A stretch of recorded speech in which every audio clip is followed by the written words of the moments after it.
Hey, loan officers, Brian Stevens here with the National Real Estate Post. I want to let you know that 2022 is going to show a transitional landscape in mortgage lending and how we conduct our business. You're going to want to work with a company who's going to support you in these endeavors. By the way, what worked in 2020 and 19 and even 2021 is not going to work this next year. If you'd like to learn more information about this as a mortgage loan officer, all you have to do is click this banner right over there.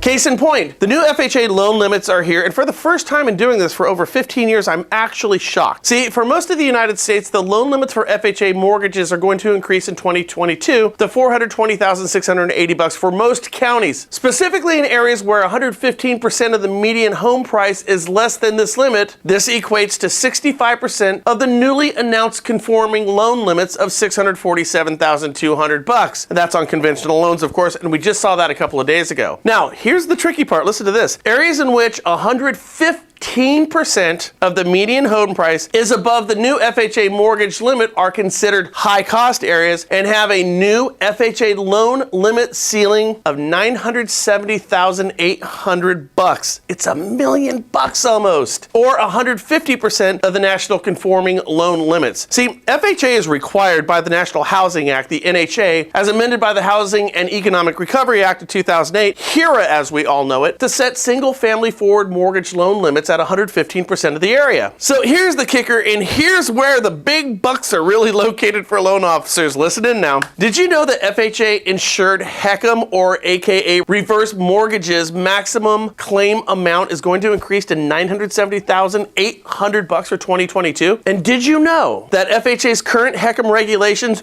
do not, I repeat, do not allow the HECM limit to vary by MSA or county? Instead, the single HECM limit applies to all HECM loans, reverse mortgages, regardless of where that property is located. Now, you can do $1 million reverse mortgage right now, or a near $1 million FHA purchase. This is totally insane. One, if you want to see HUD burn through their congressional mandated MMI accounts, also known as their mutual mortgage insurance capital ratio accounts, that are currently standing, guys, at nearly 4 times the amount that is required by Congress. How rich is FHA right now? This is crazy. Get this from the FHA year-end report to Congress. As of September 30th, 2021, FHA has active insurance on more than 7.8 million single-family forward and reverse mortgages with total unpaid principal balances of more than $1.2 trillion. And FHA, and here's the kicker, overall capital ratio for the year ending in 2021 was 8.03%. They're only required to carry 2%. They got 8.03%. And by the way, this was also an increase of 1.93% points over 2020's 6.1% capital ratio. The capital ratio is one indicator of the MMI's financial health and includes both FHA's insured single-family forward and reverse mortgage portfolios. Here's what it comes down to, guys. In rainy day, oh my God, we gotta pay off some of these foreclosures type of money FHA is currently carrying right now. It's 8.03% of $1.2 trillion. Or to put it another way, they're currently sitting on cash piles to the tune of $96,360 million. That's crazy, isn't it? So now you're saying to yourself, they're never gonna run through all of that money. It's too much, it's almost $100 billion. But it's important to remember one thing. You're wrong. Here's why.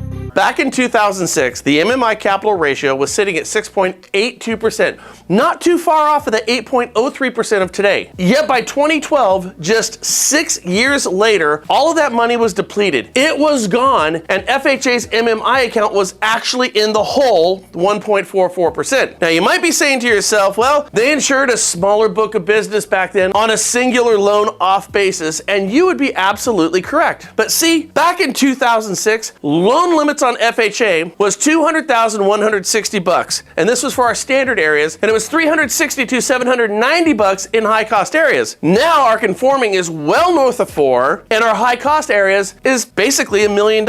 In short, nearly 3 times higher today is what we will insure, meaning a blip in the MMI account will drop 3 times faster than it did back in 2006. Besides, here's the question that we all need to ask ourselves. Should we right now have nearly 100% loan-to-value deals on less than credit perfect borrowers who happen to be first-time homebuyers, borrowing this money, nearly $1 million, on federally insured money, or is that too high a cost to pay? It's an honest question that I think requires more debate, because I'm not saying that we're going to have a repeat with our MMI account where it's depleted like it was in 2006, but what I am saying is for the first time since then, we actually have a path for that collapse to happen with these massive new loan amounts from FHA. What do you guys think? Let me know in the comments down below, but most importantly, you guys make it a great weekend. We'll talk soon. Bye.